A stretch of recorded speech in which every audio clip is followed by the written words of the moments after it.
ಎಲ್ಲ ಕಾಣ್ಕೊಂಡು ನಿಮ್ಮೊಳಗೆ ಬಂದಿದ್ದು ಅವ್ರು ತೋರಿಸ್ಬೇಕು ಟಿವಿ. ಎಲ್ಲರಿಗೂ ನಮಸ್ಕಾರ. ಮಲಗಿದ್ದೀರೋ ಇದ್ದೀರೋ ನಮಸ್ಕಾರ. ಓಕೆ, ಮಲಗ್ಬಿಟ್ಟು ಬಂಧುಗಳೇ, ವೇದಿಕೆಯಂತ ನಮ್ಮ ಸರ್ಕಾರದ ಹಿರಿಯ ಮಂತ್ರಿಗಳಂತ ಶರಣಪ್ರಕಾಶ್ ಪಾಟೀಲ್ ಅವರೇ, ಜಿಲ್ಲಾ ಸಚಿವರಾದಂಥ ಪ್ರಿಯಾಂಕ್ ಖರ್ಗೆ ಅವರೇ, ಹಿರಿಯ ಶಾಸಕರಾದಂಥ BR ಪಾಟೀಲ್ ಅವರು, MI ಪಾಟೀಲ್ ಅವರು, ಅಲ್ಲಂ ಪ್ರಭುರವರು, ಗಣೇಶ್ ಪಾಟೀಲ್ ಅವರು, ನಮ್ಮ ನೂತನ ಸಂಸತ್ ಸದಸ್ಯರಂತ ರಾಧಾ ಕೃಷ್ಣರವರು, ಜಾಧವ್ ನಮ್ಮ ಗುತ್ತೇದಾರ್ ಅವರು, MLC ಅವರು, ವಸಂತ್ ಕುಮಾರ್ ಅವರು, ಮಜರ್ ಖಾನ್ ಅವರು, ಚಂದ್ರಶೇಖರ್ ಪಾಟೀಲ್ ಅವರು, ತಿಪ್ಪಣ್ಣ ಕಮರ್ಕರ್ ಅವರು, ನಮ್ಮ ಉಮಾ ಮಾದೇವ್ ಅವರು, ಜಿಲ್ಲಾ ಅಧಿಕಾರಿಗಳು ಮತ್ತು ವೇದಿಕೆಯಲ್ಲಿರುವಂಥ ಎಲ್ಲ ಅಧಿಕಾರಿಗಳು, ಇಲ್ಲಿ ಸೇರ್ತಕ್ಕಂಥ ಎಲ್ಲ ಸಾವಿರಾರು ಜನ, ಸಮಾಜಕ್ಕೆ ಸೇವೆ ಮಾಡಬೇಕು ಅಂತೇಳಿ ಮುಡುಪಾಗಿಟ್ಕೊಂಡು ತಮ್ಮ ಬದುಕನ್ನ ಸಮಾಜದ ಸೇವೆಗೆ ಮುಡುಪಾಗಿದ್ದಂಥ ಎಲ್ಲ ಬಂಧು ಭಗಿನಿಯರೇ, ಇವತ್ತು ರಾಜೀವ್ ಗಾಂಧಿ ಅವರ ಮತ್ತು ದೇವರಾಜ್ ಅರಸು ಅವರ ಮತ್ತು ನಾರಾಯಣ್ ಗುರು ಇವರ ಜನ್ಮದಿನ ಆಚರಣೆ ಮಾಡ್ತಾ ಇದ್ದೇವೆ. ಮಾತನಾಡಿದಂತ ಎಲ್ಲ ಅಲ್ಲಂ ಪ್ರಭು ಆದಿಯಾಗಿ ನಮ್ಮ ಶರಣಪ್ರಕಾಶ್ ಪಾಟೀಲ್ ಮತ್ತು ಪ್ರಿಯಾಂಕರವರು ಈ ಮಹಾನ್ ನಾಯಕರನ್ನ ತಾವೆಲ್ಲ ಸ್ಮರಿಸ್ಕೊಂಡ್ರು.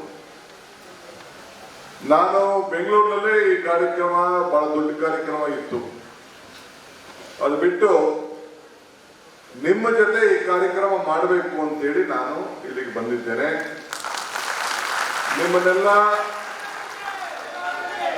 ನಿಮ್ಮನ್ನೆಲ್ಲ ನೋಡೋ ಭಾಗ್ಯ, ನಿಮ್ಮನ್ನು ಭೇಟಿ ಮಾಡೋ ಭಾಗ್ಯ, ನನ್ನ ಆಚಾರ ವಿಚಾರಗಳನ್ನ ಪ್ರಚಾರ ಮಾಡಿಕೊಳ್ಳಿಕ್ಕೆ ಒಂದು ಅವಕಾಶ ಸಿಕ್ಕಿದಂಥದ್ದು ಕೂಡ ನನ್ನೊಂದು ಭಾಗ್ಯ ಅಂತೇಳಿ ನಾನು ಭಾವಿಸ್ಕೊಂಡಿದ್ದೇನೆ. ಈಗ ದೇವರಾಜ್ ಅರಸು ಅವ್ರ ಬಗ್ಗೆ ಮಲ್ಲಿಕಾರ್ಜುನ ಖರ್ಗೆ ಅವರ ಸುಪುತ್ರ ಪ್ರಿಯಾಂಕ್ ಖರ್ಗೆ ಅವರು ಅವರ ತಂದೆಗೆ ಗುರುತು ಮಾಡೋದನ್ನ ಅವರು ಸ್ಮರಿಸ್ಕೊಳ್ತಾ ಇದ್ರು. ಸುಮ್ಮನೆ ಏನ್ ಹೇಳ್ತೀನಿ ಕೇಳಿ, ಸುಮ್ಮನೆ ಎಲ್ಲ ತರಲೆಗಳು. ಮಲ್ಲಿಕಾರ್ಜುನ ಖರ್ಗೆ ಅವರು ಗುರುತು ಮಾಡೋದನ್ನ ಅವರು ಸ್ಮರಿಸ್ಕೊಳ್ತಾ ಇದ್ರು. ಯಾರು ಮಲ್ಲಿಕಾರ್ಜುನ ಖರ್ಗೆ ಅವರು? ಇದು ಒಂದು ದೊಡ್ಡ ಪ್ರಶ್ನೆ. ನಿಮ್ಮ ಭಾಗದ ನಾಯಕರಲ್ಲ, ನೀವು 50 ವರ್ಷ ಅವ್ರನ್ನ ಬೆಳೆಸಿದ್ದೀರಿ. ಈಗ ರಾಜೀವ್ ಗಾಂಧಿ ಅವರು ಈ ದೇಶದ ಪ್ರಧಾನಮಂತ್ರಿ ಆಗಿದ್ದು. ಯಾರು ರಾಜೀವ್ ಗಾಂಧಿ ಅವರು? ಇಂದಿರಾ ಗಾಂಧಿಯವರ ಮಗ ರಾಜೀವ್ ಗಾಂಧಿ ಅವರು. ಇಂದಿರಾ ಗಾಂಧಿ ಅವರು ಯಾರಪ್ಪ ಅಂದ್ರೆ ಈ ದೇಶದಲ್ಲೇ, ಈ ದೇಶದ ಐಕ್ಯತೆ ಸಮಗ್ರತೆಗೆ ತನ್ನ ದೇಹವನ್ನೇ ತ್ಯಾಗ ಮಾಡಿದಂತ ಒಬ್ಬ ಧೀಮಂತ ನಾಯಕಿ. 16 ವರ್ಷಗಳ ಕಾಲ ಈ ದೇಶಕ್ಕೆ ಪ್ರಧಾನಮಂತ್ರಿ ಆಗಿ ಇವತ್ತು ಬಡವರಿಗೆ ಯಾವ್ದಾದ್ರು ಕಾರ್ಯಕ್ರಮಗಳನ್ನ ಕೊಟ್ಟಿದ್ರೆ, ನಿಮ್ಗೆ ಪೆನ್ಷನ್ ಕೊಟ್ಟಿದ್ರೆ, ನಿಮ್ಗೆ ಉಳುವಿಗೆ ಭೂಮಿ ಕೊಟ್ಟಿದ್ರೆ, ಇವತ್ತು ಏನು ನಮ್ಮ ಅಂಗನವಾಡಿಗಳೆಲ್ಲ ಇವತ್ತೇನು ಸ್ಥಾಪನೆ ಆಗಿದೆ ಅಂತ ಕೊಟ್ಟಿದ್ರೆ, ಮನೆ ಕೊಟ್ಟಿದ್ರೆ, ಇವೆಲ್ಲ ಬಂದದ್ದು ಇಂದಿರಾ ಗಾಂಧಿ ಅವರ ಕಾಲದಲ್ಲಿ. ಅವರ ಸುಪುತ್ರ ರಾಜೀವ್ ಗಾಂಧಿ ಅವರು, ಜವಾಹರ್ಲಾಲ್ ನೆಹರು ಅವ್ರ ತಂದೆ ಆಗಿದ್ರು. ಇವತ್ತು ಅವರು ಈ ದೇಶಕ್ಕೆ ರಾಜೀವ್ ಗಾಂಧಿ ಅವರು ಪ್ರಧಾನಮಂತ್ರಿ ಆಗಿ ನಿಮ್ಮ ಮಕ್ಕಳಿಗೆ ನಾವು ಯಾಕೆ ಅವ್ರನ್ನ ನೆನೆಸ್ಕೊಡ್ತಾ ಇದ್ದೀವಿ ಅಂದ್ರೆ, ನಿಮ್ಮ ಮಕ್ಕಳಿಗೆ, ನನ್ನ ಮಕ್ಕಳಿಗೆ 18 ವರ್ಷಕ್ಕೆ ಓಟ್ ಕೊಟ್ಟಿದ್ದು ರಾಜೀವ್ ಗಾಂಧಿ ಅವರು. ಹಿಂದೆ 21 ವರ್ಷಕ್ಕೆ ಓಟಿತ್ತು. ಯುವಕರ ಮೇಲೆ ಅಪಾರವಾದಂತ ವಿಶ್ವಾಸ ಇಟ್ಟು ಯುವಕರು ಈ ದೇಶವನ್ನ ಕಾಯಂತ ಶಕ್ತಿ 16 ವರ್ಷಕ್ಕೆ ನಾವು ಮಿಲಿಟರಿ ತೆಗೆದುಕೊಳ್ತೇವೆ, ಈ ಬಂದೂಕವನ್ನ ಇಟ್ಟು ಕಾಶ್ಮೀರ ಗಡಿಯಲ್ಲಿ, ಕನ್ಯಾಕುಮಾರಿ ಗಡಿಯಲ್ಲಿ, ಬೇರೆ ಬೇರೆ ಕಡೆ ಎಲ್ಲ ಬಂದೂಕ ಕೊಟ್ಟು ನಿಲ್ಲಿಸ್ತೇವೆ. ಎಷ್ಟೋ ಜನ ನಿಮ್ಮ ಮಕ್ಕಳೆಲ್ಲ ಹೋಗಿ ಮಿಲಿಟರಿ ಸೇರ್ಕೊಂಡಿದ್ದಾರೆ, SSC ಪಾಸ್ ಮಾಡ್ತವ್ರೆ. ಅಂತ ಪ್ರಜಾಪ್ರಭುತ್ವದ ವ್ಯವಸ್ಥೆಯಲ್ಲಿ ನಂಬಿಕೆಯನ್ನು ಇಟ್ಕೊಂಡು ನಾವು ಅವ್ರನ್ನ ದೇಶದ ಕಾಯಿಲೆ ಅಂತ ಬಂದೂಕ ಕೊಡ್ತೀವಿ. ಮತದಾನದ ಹಕ್ಕನ್ನು ಕೊಡಬೇಕು ಅಂತೇಳಿ ಆವತ್ತು 21 ವರ್ಷದಿಂದ 18 ವರ್ಷಕ್ಕೆ ಇಳಿಸಿದ್ದು ಇದೇ ರಾಜೀವ್ ಗಾಂಧಿ ಅವರು. ನಮ್ಗೆ ಯಾರು ಫೋನ್ ಇರ್ತಿರ್ಲಿಲ್ಲ.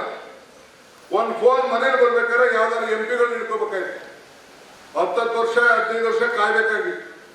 ಎಲ್ಲ ಟ್ರಂಕ್ ಕಾಲ್ ಗಂಟೆ ಕಾಯ್ಬೇಕಾಗಿತ್ತು. ಒಂದೇನಾದ್ರು ಬೆಂಗಳೂರಿಗೆ ನೀವು ಯಾರು ಫೋನ್ ಮಾಡ್ಬೇಕಾದ್ರೆ.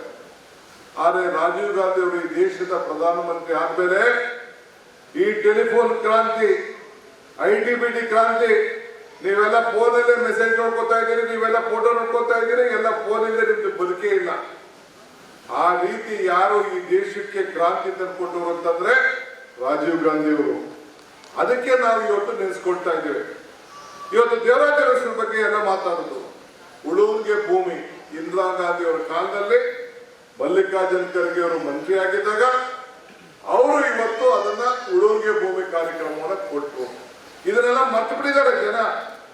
ದೊಡ್ಡ ದೊಡ್ಡ ಸಾಹುಕಾರದಿಂದ ತೆಗೆದಾಕ್ಬಿಟ್ಟು ಬಡವನು ಉಳುವಿಗೆ ಭೂಮಿ ತನಗೆ ಪಟ್ಟವನ್ನ ಕೊಟ್ಟು ಏನು ಈ ಕಾನೂನನ್ನ ಈ ದೇಶದಲ್ಲಿ ತೆಗೆದುಕೊಂಡು ಬಂದದ್ದು ಎಲ್ಲರೂ ಕೂಡ ಸಮಾನವಾಗಿ ಹಂಚಬೇಕು.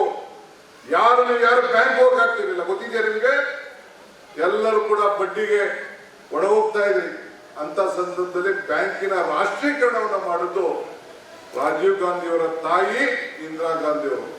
ಇವತ್ತು ನಿಮ್ಮ ಮುಖಂಡರಾದಂತ ಮಲ್ಲಿಕಾರ್ಜುನ ಖರ್ಗೆ ಅವರು ಏನು ನಿಮ್ಗೆ 371 ಜೆ ಏನ್ ತಂದ್ಕೊಟ್ಟು ನಮ್ಮ ಭಾಗದಕ್ಕಿಂತ ನಿಮ್ಮನ್ನ ವಿಶೇಷವಾಗಿ ಈ ಬಡತನದ ರೇಖೆಯಲ್ಲಿ ತಾವಿದ್ದೀರಿ, ತಮ್ಮನ್ನ ತೆಗೆದುಕೊಂಡು ಹೋಗ್ಬೇಕು ಅಂತ ಹೇಳಿ ಕೊಡಿಸಿ ಇವತ್ತು ಕಾಂಗ್ರೆಸ್ ಪಕ್ಷದ ಅಧ್ಯಕ್ಷರು ಯಾರು ಇಂದಿರಾ ಗಾಂಧಿ ಕೂತಿದ್ರು, ಯಾರು ಮಹಾತ್ಮ ಗಾಂಧೀಜಿಯವರು ಕೂತಿದ್ರು, ಯಾರು ರಾಜೀವ್ ಗಾಂಧಿ ಅವರು ಕೂತಿದ್ರು, ಆ ಜಾಗದಲ್ಲಿ ಇವತ್ತು ನಿಮ್ಮ ನಾಯಕರಾದಂತ ಮಲ್ಲಿಕಾರ್ಜುನ ಖರ್ಗೆ ಅವರು ಇವತ್ತು ಕೂತಿದ್ದಾರೆ.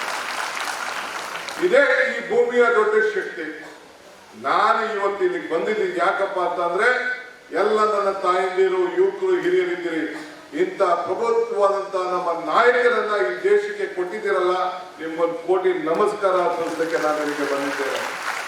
ಬಂಧುಗಳೇ, ಇವತ್ತು ನಾವು ನಮ್ಮ ಯುವಕರು ಇವರೆಲ್ಲ ರಾಜೀವ್ ಗಾಂಧಿ ಅವರ ಆಚಾರ ವಿಚಾರ ಏನಪ್ಪಾ ಅಂದ್ರೆ 73ನೇ 74 ತಿದ್ದುಪಡಿ. ಏನ ತಿದ್ದುಪಡಿ? ಪಂಚಾಯತಿಂದ ಪಾರ್ಲಿಮೆಂಟ್ ವರೆಗೂ ನಾಯಕರುಗಳನ್ನ ತಯಾರು ಮಾಡಬೇಕು, ಪಂಚಾಯತಿಗಳಲ್ಲಿ ಲೀಡ್ಗಳು ಮಾಡಬೇಕು, ಪಂಚಾಯತಿಗಳಲ್ಲಿ ಉತ್ತಮವಾದಂತಹ ಆಡಳಿತ ಸಿಗ್ಬೇಕು, ಪಾರ್ಲಿಮೆಂಟ್ ಅಲ್ಲೂ ಉತ್ತಮವಾದ ನಾಯಕರು ಸಿಗ್ಬೇಕು. ಎಲ್ಲಿ ಸಿಗ್ತಾರೆ? ಇಲ್ಲಿ ಗೆದ್ದವರು. ಈಗ ಅವ್ರು ಹೇಳಿದ್ರಲ್ಲ, ನಾನೊಬ್ಬ ಜಿಲ್ಲಾ ಪಂಚಾಯತಿ ಮೆಂಬರ್ ಆಗಿದ್ದವರು, ನಮ್ಮ ಅಲ್ಲಪ್ರಭು ಪಾಟೀಲ್ ಜಿಲ್ಲಾ ಪಂಚಾಯತಿ ಮೆಂಬರ್ ಆಗಿದ್ದವರು, ನಮ್ಮ ಶರಣಪ್ರಕಾಶ್ ಪಾಟೀಲ್ ಜಿಲ್ಲಾ ಪಂಚಾಯತಿ ಮೆಂಬರ್ ಆಗಿದ್ದಾರೆ. ಇವತ್ತು ನಾನು ಉಪಮುಖ್ಯಮಂತ್ರಿ ಆಗಿದ್ದೀನಿ, ಅವರೊಬ್ಬರು ಮಂತ್ರಿ ಆಗಿದ್ದಾರೆ. ಹಿಂದೆ ನಮ್ಮ BD ಜಟ್ಟಿಯವರು ಅವರು ಕೂಡ ಒಂದು ಪಂಚಾಯತಿ ಅಧ್ಯಕ್ಷರಾಗಿದ್ದರು. ಪಕ್ಕದ ರಾಜ್ಯದ ವಿಲಾಸರಾವ್ ದೇಶಮುಖ್ ಅವರು ಒಂದು ಪಂಚಾಯತಿ ಅಧ್ಯಕ್ಷರಾಗಿ, ಜಿಲ್ಲಾ ಪಂಚಾಯತಿ ಅಧ್ಯಕ್ಷರಾಗಿ ಈ ದೇಶಕ್ಕೆ ರಾಜ್ಯದ ಮುಖ್ಯಮಂತ್ರಿ ಆಗಿದ್ದರು. ಹಂಗೆ ಈ ಸ್ಥಳೀಯ ಸಂಸ್ಥೆಗಳ ಚುನಾವಣೆಗಳಲ್ಲಿ ಸಿದ್ದರಾಮಯ್ಯನವರು ತಾಲೂಕು ಬೋರ್ಡ್ ಅಧ್ಯಕ್ಷರಾಗಿದ್ದರು, ಸದಸ್ಯರಾಗಿದ್ದರು 78ರಲ್ಲಿ. ಹಂಗೆ ಇವತ್ತು ಗೆದ್ಕೊಂಡು ಬಂದಂತ ಅನೇಕ ನಾಯಕರುಗಳು ಇಂಥ ಸ್ಥಳೀಯ ಸಂಸ್ಥೆಗಳಲ್ಲಿ ಇವತ್ತು ಅವ್ರನ್ನ ಬೆಳೆಸ್ಕೊಂಡು ಇವತ್ತು ಬಂದಿದ್ದಾರೆ.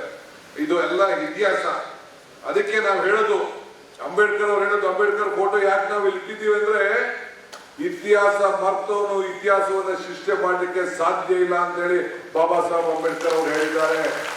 ಹಂಗೆ ಇತಿಹಾಸ ಗಾಂಧೀಜಿ ನಮ್ಗೆ ಕೊಟ್ಟಂತ ಇತಿಹಾಸ, ಇಂದಿರಾ ಗಾಂಧಿ ಕೊಟ್ಟಂತ ಇತಿಹಾಸ, ರಾಹುಲ್ ಗಾಂಧಿ ಕೊಟ್ಟಂತ, ರಾಜೀವ್ ಗಾಂಧಿ ಕೊಟ್ಟಂತ ಇತಿಹಾಸ, ದೇವರಾಜ್ ಕೊಟ್ಟಂತ ಇತಿಹಾಸ, ಇದೇ ಇತಿಹಾಸವನ್ನ 371 ಜೆ ಕೊಟ್ಟಂತ ಇತಿಹಾಸ ನಿಮ್ಮ ಮಲ್ಲಿಕಾರ್ಜುನ ಖರ್ಗೆ ಅವರು ಇವತ್ತು ಇದ್ದಾರೆ, ಆ ಪುಟಕ್ಕೆ ಸೇರಿದ್ದಾರೆ. ಇದನ್ನ ನೀವೆಲ್ಲ ಸ್ಮರಿಸ್ಕೊಳ್ಬೇಕು. ಒಂದು ಕೊಟ್ಟೋಗ್ಬೇಕು, ಒಂದು ಬಿಟ್ಟೋಗ್ಬೇಕು. ಮನುಷ್ಯನಿಗೆ ನಂಬಿಕೆ ಬಹಳ ಮುಖ್ಯ. ಮರಕ್ಕೆ ಬೇರು ಎಷ್ಟು ಮುಖ್ಯನೋ ಮನುಷ್ಯನಿಗೆ ನಂಬಿಕೆ ಕೂಡ ಅಷ್ಟೇ ಮುಖ್ಯ. ಹಾಗೆ ನಿಮ್ಗೆಲ್ಲ ಒಂದು ಈ ಪಕ್ಷ, ಈ ಸರ್ಕಾರ ಮಾಡಿದಂತ ಕಾರ್ಯಕ್ರಮದಲ್ಲಿ ಇರಬೇಕು. ಇವತ್ತು ನಾವಿಲ್ಲಿ ಬಂದಿದ್ದ, ನಾವು ಜ್ಯೋತಿ ಉದ್ಘಾಟನೆ ಮಾಡಿದ್ವಿ, ಗೃಹ ಜ್ಯೋತಿ ಉದ್ಘಾಟನೆ ಮಾಡಕ್ಕೆ ಬಂದಿದ್ದಾರೆ. ನೀವೆಲ್ಲ ಬಹಳ ಜನ ಬಂದಿದ್ರಿ. ಫ್ರೀ ಕರೆಂಟು ಏನೀಗ ಬಿಜೆಪಿ ಸ್ನೇಹಿತರು ಮಾತಾಡ್ತಾರೆ, 200 ಯೂನಿಟ್ ವರೆಗೂ ಕರೆಂಟ್ ಕೊಟ್ಟು ಯಾಕೆ ಅವ್ರು ಕೊಡ್ಲಿಲ್ಲ? ಯಾರಿಗಾರ ಇಂಥ ಕಾರ್ಯಕ್ರಮ ಕೊಡ್ಬೋದಾಗಿತ್ತಲ್ಲ. ನಾವು ಪಾರ್ಟಿ ಪಕ್ಷ ಅಂತ ಏನಾದ್ರು ನೋಡಿದೀವಿ? ನಮ್ಮ ಫ್ರೀಯಾಗಿ ಕರೆಂಟ್ ಕೊಡ್ತಾ ಇದೀವೋ ಇಲ್ಲೋ? ಎಲ್ಲ ಬಡವರಿಗೆಲ್ಲ 1 ವರ್ಷ ಕರೆಂಟ್ ಎಲ್ಲರಿಗೂ 2,000 ಕೊಡ್ತಾ ಇದೀವಲ್ಲ?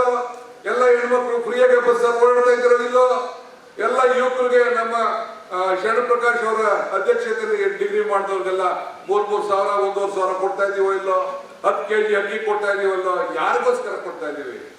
ಭಾವನೆಗಲ್ಲ, ಬದುಕಿಗೋಸ್ಕರ. ನಾವು ದೇವರು ದಿಂಡ್ರು ನೀವು ಯಾರು ಬಿಡಿ ಅಂತ ನಾವು ಹೇಳ್ತಾ ಇಲ್ಲ. ದೇವ್ರು ಇರ್ಬೇಕು, ನಂಬಿಕೆ ಇರ್ಬೇಕು, ಧರ್ಮ ಇರ್ಬೇಕು, ಆದ್ರೆ ಹೊಟ್ಟೆನೂ ತುಂಬಬೇಕು. ಹೊಟ್ಟೆ ತುಂಬುವಂತ ಕೆಲಸ ಯಾವ ಸರ್ಕಾರ ಮಾಡಿದೆ? ಕಾಂಗ್ರೆಸ್ ಸರ್ಕಾರ ಮಾಡಿದೆ. ಇದಕ್ಕೆ ನಾನು ಈ ಸಂದರ್ಭದಲ್ಲಿ ನಿಮ್ಗೆಲ್ಲ ಹೇಳಲಿಕ್ಕೆ ನಾವೆಲ್ಲ ಇಲ್ಲಿ ಬಂದು ನಿಂತಿದ್ದೇವೆ. ಸೊ ಅದರಿಂದ ನಿಮ್ಗೆ ನಾನು ಹೇಳೋದಿಷ್ಟೇ, ಇವತ್ತು ಅನೇಕ ವಿಚಾರಗಳನ್ನ ನಮ್ಮ ನಾಯಕರುಗಳೆಲ್ಲ ತಿಳಿಸಿದ್ದಾರೆ. ಇವತ್ತು ಈ ದೇಶದಲ್ಲಿ ಯಾವ್ದಾದ್ರು ಒಂದು ಅಭಿವೃದ್ಧಿ ಕೆಲಸ ಆಗಿದೆ, ಗ್ರಾಮೀಣ ಪ್ರದೇಶದಲ್ಲಿ ಇರ್ಬೋದು, ನಗರಗಳಿರ್ಬೋದು, ವಿದ್ಯಾಕ್ಷೇತ್ರದಲ್ಲಿರ್ಬೋದು, ಕೈಗಾರಿಕಾ ಕ್ಷೇತ್ರದಲ್ಲಿರ್ಬೋದು, ಯಾವ್ದಾದ್ರು ಕ್ರಾಂತಿ ಇದೆ. ಈಗ ನೋಡಿ, ಈಗ ಶರಣ ಪ್ರಕಾಶ್ ಪಾಟೀಲ್ ಮಂತ್ರಿ, ಎಜುಕೇಶನ್ ಮೆಡಿಕಲ್ ಎಜುಕೇಶನ್ ಮಂತ್ರಿ. ಇಡೀ ನಮ್ಮ ಬೆಂಗಳೂರಲ್ಲಿ ಏನು ಚಿಕಿತ್ಸೆ ಸಿಗ್ತದೆ, ನಿಮ್ಮನ್ನ ಬೆಂಗಳೂರು ಕಳಿಸ್ಬಾರ್ದು, ಇದನ್ನ ಗುಲ್ಬರ್ಗ, ಇದಕ್ಕೆ ಹೈದರಾಬಾದ್ ಕಳಿಸ್ಬಾರ್ದು. ಈಗ ಇಲ್ಲಿ ನೀವು ESI ಹಾಸ್ಪಿಟಲ್ ನೋಡಿದ್ದೀರಿ, ಕಾರ್ಮಿಕರಿಗೆ. ಯಾವ ಕಾರ್ಮಿಕ? ನೀವು ಕಾರ್ಮಿಕರು ಮಕ್ಕಳು, ನೀವು ರಿಜಿಸ್ಟರ್ ಮಾಡ್ಬೋದು. ಎಲ್ಲರಿಗೂ ಕೂಡ ಸೌಲಭ್ಯ ಸಿಗ್ತದೆ. ಎಲ್ಲರಿಗೂ ಹಾರ್ಟ್ ಸರ್ಜರಿ 371 ಬೆಡ್, 371 ಸೆಕ್ಷನ್ ನಡೀಲಿ, 371 ಬೆಡ್ ಅನ್ನ ಇವತ್ತು ಹಾರ್ಟ್ ಸರ್ಜರಿಗೆ ಇವತ್ತು ಜಯದೇವ್ ಹಾಸ್ಪಿಟಲ್ ಮಾಡಿದ್ದಾರೆ. ಇದು ನಮ್ಮ ಕನಕಪುರದಲ್ಲಿ ಆಗಿಲ್ಲ, ಮೈಸೂರಲ್ಲಿ ಆಗಿಲ್ಲ, ಗುಲ್ಬರ್ಗದಲ್ಲಿ ಮಾಡಿದ್ದಾರೆ. ಮಲ್ಲಿಕಾರ್ಜುನ್ ಖರ್ಗೆ ಅವರ ನೇತೃತ್ವದಲ್ಲಿ ಪ್ರಿಯಾಂಕಾ ಖರ್ಗೆ ಅವರು, ನಮ್ಮ ಶಾಸಕರೆಲ್ಲ ಸೇರಿ ಇವತ್ತು ಇಂಥ ಕೆಲಸಗಳನ್ನು ಇವತ್ತು ಮಾಡಿದ್ದಾರೆ. ಇದು ಆರೋಗ್ಯ ಕ್ಷೇತ್ರದಲ್ಲೇ ಈ ಭಾಗದಲ್ಲಿ ಒಂದು ದೊಡ್ಡ ಕ್ರಾಂತಿಕಾರಿ ಈ ಸಂದರ್ಭದಲ್ಲಿ ಆಗ್ತಾ ಇದೆ. ಆದ್ರಿಂದ ಇನ್ನ ಉದ್ಯೋಗಗಳನ್ನು ಸೃಷ್ಟಿ ಮಾಡಲಿಕ್ಕೆ, ಎಲ್ಲರಿಗೂ ಕೂಡ ಡಾಕ್ಟರ್ಗಳಲ್ಲಿ ಸಪರೇಟ್ ಆಗಿ ನಿಮ್ಗೆಲ್ಲ ರಿಸರ್ವೇಶನ್ ಮಾಡಲಿಕ್ಕೆ, ಉದ್ಯೋಗವನ್ನ ರಿಸರ್ವೇಶನ್ ಬೆಂಗಳೂರಲ್ಲಿ ಯಾವನೇ ಮುಂದಕ್ಕೆ ಏನೇ ಕೆಲಸ ತಗೋಬೇಕಾದ್ರು, ಬೆಂಗಳೂರು ವಿಧಾನಸೌಧದಲ್ಲಿ ಎಲ್ಲಿ ಕೆಲಸ ಮಾಡ್ಬೇಕಾದ್ರು ನಿಮ್ ಕಲ್ಯಾಣ ಕರ್ನಾಟಕಕ್ಕೆ ನಾವು ರಿಸರ್ವೇಶನ್ ಮಾಡಲೇಬೇಕು. ಫಸ್ಟ್ ನೀವು ಮುಂದು, ನಾವಿದ್ದು. ಈಗ ಇವರೆಲ್ಲ ಸೇರ್ಕೊಂಡು ನಮ್ಮನ್ನ ಹಿಂದಕ್ಕೆ ಹಾಕ್ಬಿಟ್ಟವ್ರೆ, ಅವ್ರು ಮುಂದಕ್ಕೆ ಕೂತ್ಕೊಂಡವ್ರೆ. ಈಗ ನಾವೇ ಇವ್ರನ್ನ ಏನ್ ಕೊಟ್ರು ಪ್ರಸಾದ ಅಂತ ನಿಮ್ಮ ಹತ್ರ ಈಗ ನಾವು ಈಸ್ಕೊಳ್ಳುವಂತ ಪರಿಸ್ಥಿತಿಯಲ್ಲಿ ಇವತ್ತು ನಾವು ಬಂದಿದ್ದೇವೆ. ಚಿಂತೆ ಇಲ್ಲ, ಬಂದಿದ್ದೀರಿ, ಬೆಂದಿದ್ದೀರಿ, ಒಳ್ಳೇದಾಗಬೇಕು. ಅದಕ್ಕೋಸ್ಕರನೇ ಅಂತ ಕ್ರಾಂತಿಕಾರಿ ನಾಯಕರನ್ನ ಸಮರ್ಸ್ಕೊಳ್ಳಿಕ್ಕೆ, ಅವ್ರಿಗೆ ಶುಭ ಹಾರೈಸಲಿಕ್ಕೆ, ಅವ್ರು ಕೊಟ್ಟಂತ ಮಾರ್ಗದರ್ಶನವನ್ನ ನೆನೆಸ್ಕೊಂಡು ಈ ರಾಜ್ಯದಲ್ಲಿ, ಈ ದೇಶದಲ್ಲಿ ಬದಲಾವಣೆ ತರಲಿಕ್ಕೆ ಇಂಥ ಎಲ್ಲ ಕಾರ್ಯಕ್ರಮಗಳನ್ನ, ನಾಯಕರುಗಳನ್ನ ತಯಾರು ಮಾಡುವಂತ ಒಂದು ದೊಡ್ಡ ಕಾರ್ಯಕ್ರಮವನ್ನ ಇವತ್ತು ಹಮ್ಮಿಕೊಂಡಿದ್ದಾರೆ. ಅದಕ್ಕೆ ನಾನು ಈ ಕಲ್ಯಾಣ ಕರ್ನಾಟಕದ ಗುಲ್ಬರ್ಗಕ್ಕೆ ಹೋಗಿ ಇನ್ನು ರಾಜೀವ್ ಗಾಂಧಿ ಅವರ ಜನ್ಮದಿನ, ದೇವರಾಜ ಜನ್ಮದಿನ ಮತ್ತು ಸಾಮಾಜಿಕ ಹರಿಕಾರ ನಾರಾಯಣ ಗುರು ಅವರ ಜನ್ಮದಿನವನ್ನ ಇಲ್ಲೇ ಆಚರಿಸಬೇಕು ಅಂತ ಹೇಳಿ ಬಂದು ಆಚರಿಸಿದ್ದೇನೆ. ಆದ್ರಿಂದ ಇನ್ನು ಹೊಟ್ಟೆ ಹಸಿ ಅಂತ ಬೇರೆ ಹೇಳ್ತಾ ಇದ್ದಾರೆ. ಹೊಟ್ಟೆ ಹಸಿದಾಗ ಮಾತು ಕೇಳುವುದಿಲ್ಲ, ಹೊಟ್ಟೆ ಹಸಿದಾಗ ಮನಸ್ಸು ಬೇರೆ ಬೇರೆ ಕಡೆಗೆ ಹೋಗ್ತಾ ಇರ್ತದೆ, ಚಿಂತೆ ಇಲ್ಲ. ಆದ್ರೆ ನಮ್ಮ ಮಾತು ಅಷ್ಟೋ ಇಷ್ಟೋ ಕೇಳ್ಕೊಂಡಿದ್ದೀನಿ ತಾನೇ? ಕೇಳ್ತಾ ಇಲ್ಲ? ಆಯ್ತು. ಸೊ ಇಂದಿರಾ ಗಾಂಧಿ ಯಾರು ಅನ್ನೋದು ಗೊತ್ತಾಯ್ತಾ? ರಾಜೀವ್ ಗಾಂಧಿ ಯಾರು ಗೊತ್ತಾಯ್ತಾ? ಉಳುನ್ಗೆ ಭೂಮಿ ಕೊಟ್ಟಿದ್ದ ದೇವರಾಜ ಗೊತ್ತಾಯ್ತಾ? ಮಲ್ಲಿಕಾರ್ಜುನ್ ಖರ್ಗೆ ಅವರು ಗೊತ್ತಾಯ್ತಾ? ಏನು ಉಸಿರೇ ಇಲ್ಲ, ಊಟನೆ ಮಾಡಿಲ್ಲ, ಗೊತ್ತಾಯ್ತಾ ನೀವು? ಬಹಳ ಸಂತೋಷ, ಬದುಕ್ಬಿಟ್ರೆ ಅನ್ಕೊಂಡಿದ್ದಾರೆ. ಎಲ್ಲರಿಗೂ ನಮಸ್ಕಾರ, ಒಳ್ಳೆದಾಗ್ಲಿ, ಶುಭವಾಗ್ಲಿ. ಮತ್ತೆ ಭೇಟಿ ಮಾಡ್ತೇನೆ. ಹೆಚ್ಚಿನ ವಿಡಿಯೋಗಳಿಗೆ ಪ್ರತಿಧ್ವನಿ ಯೂಟ್ಯೂಬ್ ಚಾನೆಲ್ ಸಬ್ಸ್ಕ್ರೈಬ್ ಮಾಡಿ, ಬೆಲ್ ಐಕಾನ್ ಕ್ಲಿಕ್ ಮಾಡಿ.